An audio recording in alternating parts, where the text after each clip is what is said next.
New ইয়র্কের জ্যাকসনের থেকে আপনাদের সঙ্গে আছি আমি খালেদ মহিউদ্দিন। বলা হয় রাজনীতিতে শেষ কথা বলে কিছু নেই, আসলে শেষ কথা আমরা আশা করি। আমরা দেখতে চাই রাজনীতিতে কে কার বন্ধু হচ্ছে, কে কার শত্রুতে পরিণত হচ্ছে। মাঠের রাজনীতি মোটামুটি এখন নির্বাচনমুখী, বিভিন্ন ধরনের জোট গঠিত হচ্ছে, বিভিন্ন ধরনের মোর্চাও হচ্ছে।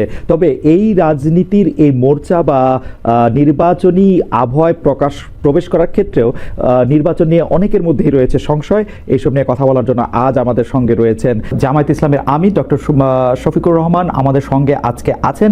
তাকে আমরা স্বাগত জানাই। তিনি আমাদের সময় দিয়েছেন, তার এই চরম ব্যস্ততার মধ্যেও তিনি আমাদের সাথে যুক্ত হয়েছেন এবং অনেকগুলো বিষয়ে তিনি যুক্ত আছেন নানা রকম কারণে, তবু আমাদের তিনি সাথে আছেন, সেজন্য তাকে আন্তরিক ধন্যবাদ ও কৃতজ্ঞতা জানিয়ে আছেন। আমাদের সাথে আরও থাকছেন শান্তিতে নোবেলজয়ী অর্থনীতিবিদ ডক্টর মোহাম্মদ ইউনুস। ডক্টর মোহাম্মদ ইউনুস, আপনাকে আমাদের অনুষ্ঠানে স্বাগত জানাই।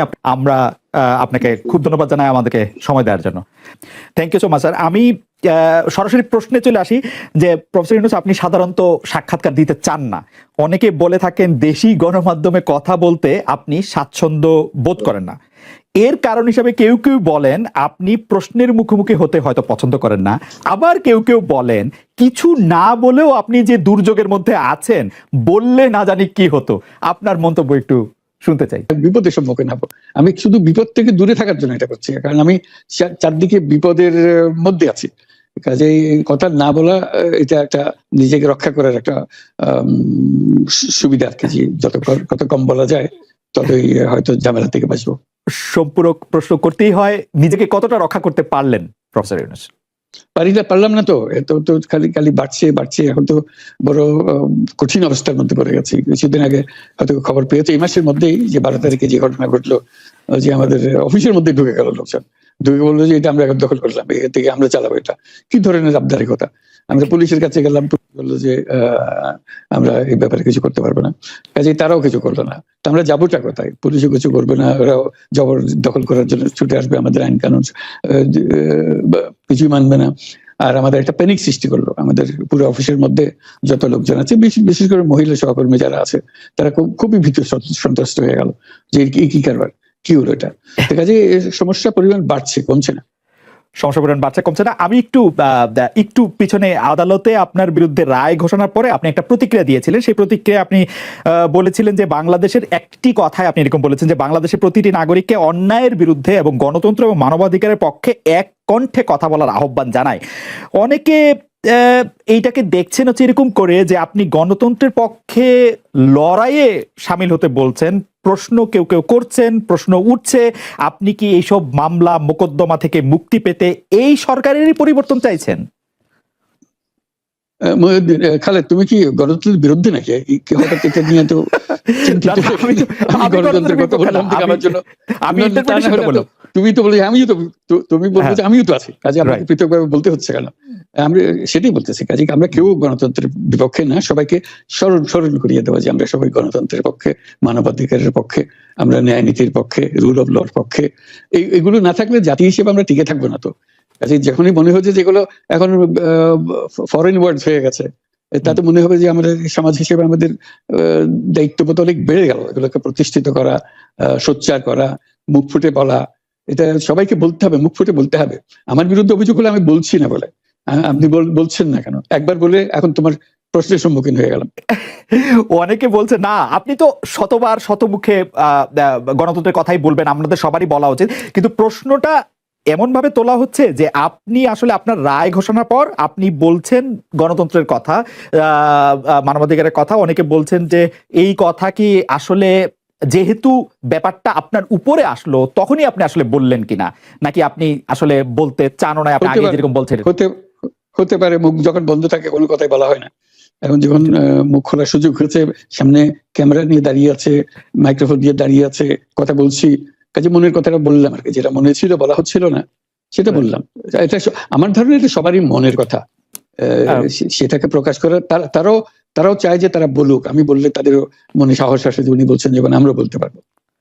প্রফেসর ইউনুস, আপনি যখন বলছেনই তখন আমি এই কথাটাকে একটু ইলাবোরেশন আপনার কাছ থেকে আশা করতে পারি যে আপনি যখন বলছেন যে গণতন্ত্র মানবাধিকারের পক্ষে এক কণ্ঠে কথা বলার আহ্বান আপনি জানাচ্ছেন, আপনার কাছে কি মনে হচ্ছে যে গণতন্ত্র মানবাধিকারের পক্ষে এখন বহু পক্ষ বহু কণ্ঠ, এটা আসলে এক কণ্ঠে কেউ বলতে পারছে না বা সাহস পাচ্ছে না বা বলছে না, এরকম আপনার মনে হচ্ছে কিনা? আমার মনে হচ্ছে তাই, কারণ বলতে পারছে না তো, মুখ খুলে সব গণতন্ত্রের কথা বলতে পারছে না।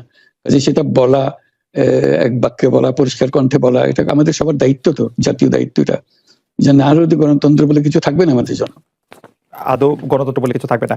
অনেকেই বলে থাকেন যে বাংলাদেশে রাজনীতি করতে হলে ভারতের সাথে একটা বড় সম্পর্ক রেখে রাজনীতি করতে হবে। আপনার কাছে কি মনে হয় এই সময় ভারতের সাথে বড় সম্পর্ক কারা রাখতেছেন, এবং জামায়াত ইসলামীর সাথে ভারতের সম্পর্ক আসলে কেমন? প্রথম কথা হলো যে রাজনীতি কার জন্য? রাজনীতি আমার মাটি এবং মানুষের জন্য।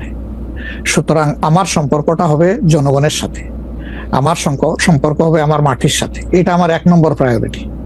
1 নম্বর প্রায়োরিটিকে তার জায়গায় রেখে দুনিয়ায় যারা বন্ধু হয়ে এগিয়ে আসবেন দেশ এবং জনগণের কল্যাণে, আমরা সবাইকে আমরা স্বাগত জানাবো, অভিনন্দন জানাবো এবং বুকে ধারণ করব। কিন্তু যদি এই সম্পর্ক রাখার অর্থ এটি হয় যে কোনো রাষ্ট্রের আনুকূল্য নিয়ে অথবা রাষ্ট্রকে সন্তুষ্ট রেখে কোনো ধরনের রাজনৈতিক কর্মকাণ্ড পরিচালিত হবে, আমরা তার সম্পূর্ণ বিরোধী। ওকে, এই ক্ষেত্রে কেউ কেউ বলতেছেন যে বিএনপির সাথে ভারতের একটি সম্পর্ক দেখা যাচ্ছে, আবার কেউ কেউ উল্টোটা বলতেছেন ডক্টর মোহাম্মদ ইউনূস ভারতের সাথে সম্পাদিত শেখ হাসিনা সরকারের কোনো চুক্তি আলোর সম্মুখে আনছেন না এবং তার কোনোটি বাতিল করছেন না, কারণ ডক্টর মোহাম্মদ ইউনূস সরকারেরও ভারতের সাথে একটি নিবিড় এবং প্রবল সম্পর্ক রয়েছে। আপনি এই দুটি কিভাবে বিবেচনা করেন, যে বিএনপির সাথে কি আসলে ভারতের একটি প্যাক্ট আছে? ডক্টর মোহাম্মদ ইউনূস কি ভারতের কাছে মুখে যাই বলুন খুবই নতজানু সরকার? মানে হোয়াট ইজ আপনার বিশ্লেষণ একটু শুনতে চাই। আসলে প্রথমটা আপনি যেমনটি শুনছেন আমিও তেমন শুনতেছি, আমার কাছে এর কোনো ডকুমেন্ট নাই। আর দ্বিতীয়টা যেটা বলতেছেন ডক্টর ইউনূস সাহেবের ব্যাপারে, আমি এর কোনো আলামত দেখতে পাচ্ছি না যে উনি ভারতের কাছে নত জানু, এর কোনো আলামত আমার কাছে স্পষ্ট নয়। ভারতের সাথে রাদার আমরা ভারতকে বিভিন্ন বিষয়ে তার সাথে কনফ্লিক্টে দেখতে পাচ্ছি। ভারতের সাথে হাসিনা সরকারের সম্পাদিত চুক্তিকে তিনি সামনে আনতেছেন না, এইটা একটা অভিযোগ। আরেকটা অভিযোগ হচ্ছে ভারত একতরফাভাবে ট্রান্সশিপমেন্ট এবং স্থলবন্দর দিয়ে মাল আনা নেওয়া বাতিল করলো, এর বিপরীতে বাংলাদেশ কোনো ব্যবস্থাই নেয় নাই এখন পর্যন্ত। আসলে বাংলাদেশে নেওয়ার সেই সুযোগটাও কতটুকু আছে না আছে সেটা বিবেচনায় নিতে হবে।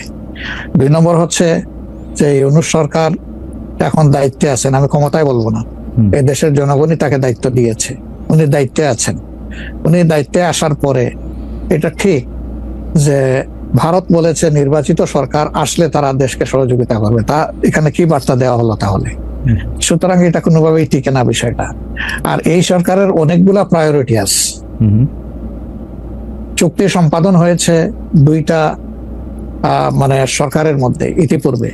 সেই সরকার নির্বাচনে তার আইনগত এবং নৈতিক বৈধতা কতটুকু ছিল সে নিয়ে হয়তো প্রশ্ন থাকতে পারে, কিন্তু 2টা সরকারের মধ্যে চুক্তি সম্পাদিত হয়েছে এবং পলিটিক্যাল গভর্নমেন্ট দুইটাই, ইন্ডিয়া পলিটিক্যাল গভর্নমেন্ট, বাংলাদেশেও পলিটিক্যাল গভর্নমেন্ট। এই ধরনের কিছু ম্যাটার আছে যেগুলো আসলে পলিটিক্যাল গভর্নমেন্টকেই রিজলভ করতে হবে।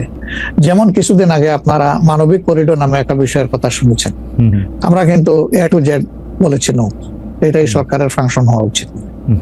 এরপরে পোর্ট হ্যান্ডলিং এর ব্যাপারেও কথা এসেছে, সেখানে আমরা বলেছি যে এটাও এত বড় বিষয়ে সরকারের হাত দেওয়া উচিত হবে না, এই ব্যাপারে আমাদের অবস্থান স্পষ্ট।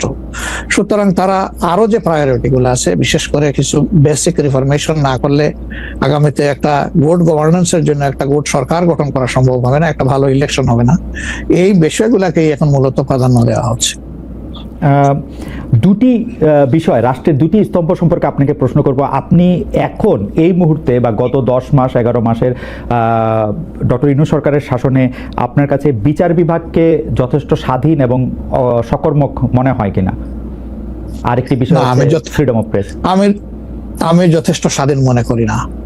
যতদিন পর্যন্ত বিচার বিভাগ সম্পূর্ণভাবে আলাদা না হবে নির্বাহী বিভাগ থেকে, ততদিন পর্যন্ত এটাকে স্বাধীন বলা যাবে না। যেমন বিচার বিভাগের একটা ডিমান্ড আমাদের আছে যে এটাকে স্বাধীন করার জন্য স্বাধীন সচিবালয় গঠন করতে হবে, সেটা এই সরকারের একটা অঙ্গীকারের মতোই ছিল, কিন্তু এখন পর্যন্ত সেটা হয়নি। আমরা এটা দেখতে চাই যে অবিলম্বে সেটা হোক। যদি স্বাধীন সচিবালয় কায়েম নাই হয় তাহলে বিচার বিভাগ স্বাধীন হবে কিভাবে? নির্বাহীর অধীনে থাকে তো বিচার বিভাগ স্বাধীন হতে পারে না।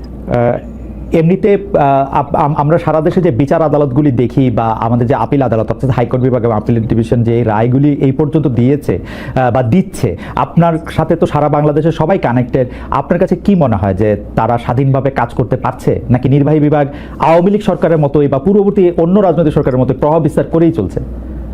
ইউনূস সরকারও আসলে সুপ্রিম কোর্টের পজিশনটা আমার কাছে আমি প্রথমে আনতে চাই। এখন যিনি প্রধান বিচারপতির দায়িত্বে আছেন তাকে তার পারফরমেন্সকে আমরা যতটুকু পর্যবেক্ষণ করার সুযোগ পেয়েছি, আমাদের মনে হয়েছে তিনি তার বিবেক এবং তার স্বাধীন চেতা মানসিকতার জায়গা থেকেই তিনি পারফর্ম করছেন। হাইকোর্টের যেহেতু অনেকগুলা বেঞ্চ, সেখানে পার্সন টু পার্সন ডিফারেন্স হতেই পারে, কিন্তু আলটিমেটলি বিচার তো যাবে শেষ পর্যায়ে সুপ্রিম কোর্টের হাতে। এই জায়গাটাকে অতীতের যে কোনো সময়ের তুলনায় আমাদের কাছে বেটার মনে হচ্ছে।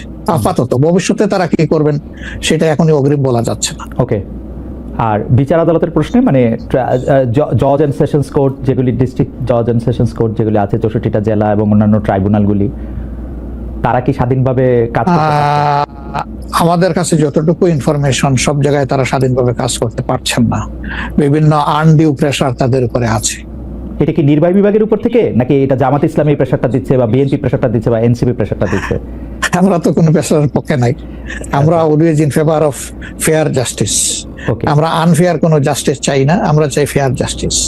এখন আর কারা দিচ্ছে না দিচ্ছে, আপনার টক শোতেই আপনি মেনি টাইমস বলেছেন, আমাকে উত্তর দেওয়ার দরকার নাই। আপনি যথেষ্ট জনগণের পক্ষে মতামত ব্যক্ত করার জন্য আপনি বহু সময় এই কথাগুলো রিপিট করেছেন।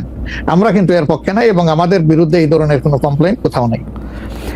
আর যদি ফ্রিডম অফ প্রেসের কথায় আসি, অর্থাৎ সংবাদ প্রচারের স্বাধীনতা বা গণমাধ্যমের স্বাধীনতার প্রশ্নে আপনার কাছে এই 10 মাসের বিবেচনা যদি চাই যাওয়া বা বিচার যদি চাই, আপনি কেমন দেখছেন যে স্বাধীনভাবে মত প্রকাশ করা যাচ্ছে কিনা?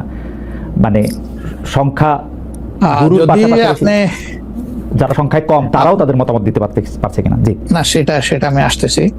যদি আপনি in comparison two previous period, that is last 15.5 years, even another 2 years you can add with it. সকল কেয়ারটেকার সরকারের 2 বছর, পরবর্তী 15.5 বছর। অনেক সময় প্রেস আমাদেরকে বলতো, আমরা যখন জিজ্ঞেস করতাম যে এই ধরনের একটা জলজ্জন্ত মিথ্যাচার কেমনে করলেন, ওই যে কিছু করার নাই, স্ক্রিপ্ট লেখা ছিল, আমাদেরকে এটা জাস্ট ব্রডকাস্ট করতে হয়েছে।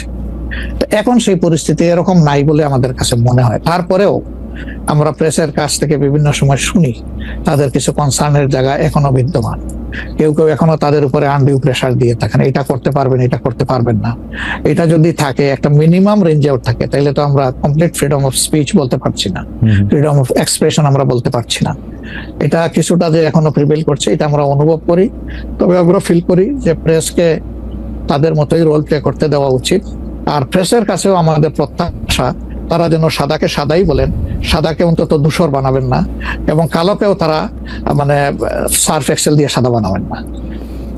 5 আগস্টের পর এই প্রশ্ন অবশ্য অনেকবার আপনার সামনে এসেছে। তারপর আমি আপনাকে বলি, যেহেতু আপনার সাথে আমার দেখা হচ্ছে নতুন একটা ঘটনার পরে, এই প্রসঙ্গে নতুন একটা ঘটনার পরে, আপনি কিন্তু যে কোনো জায়গাতে এক ধরনের সমন্বয়ের প্রত্যাশী একজন মানুষ, ক্ষমা করার পক্ষে একজন মানুষ।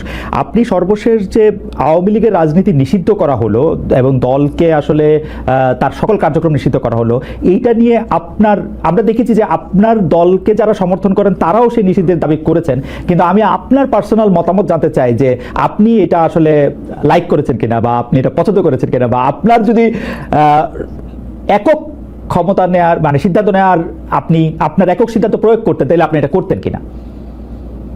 দেখেন, এখানে অনেকগুলো বিষয়। আমাকে ইদানিং ফরেন মিশনের যারা বাংলাদেশে আছেন, এনভয় বা আপনার রাষ্ট্রদূত যারা আছেন, তারাও জিজ্ঞেস করেন যে ন্যাশনাল রিকনসিলিয়েশনের একটা জায়গা থাকা উচিত কিনা। আমি বলি অবশ্যই উচিত। তবে বিষয়টা হলো যে আমাদের ওন্ড গুলা একদম তাজা, ট্রমা গুলা এখনো, মেন্টাল এবং ফিজিক্যাল ট্রমা এখনো বিদ্যমান, হাসপাতালের বেডে এখনো রয়ে গেছে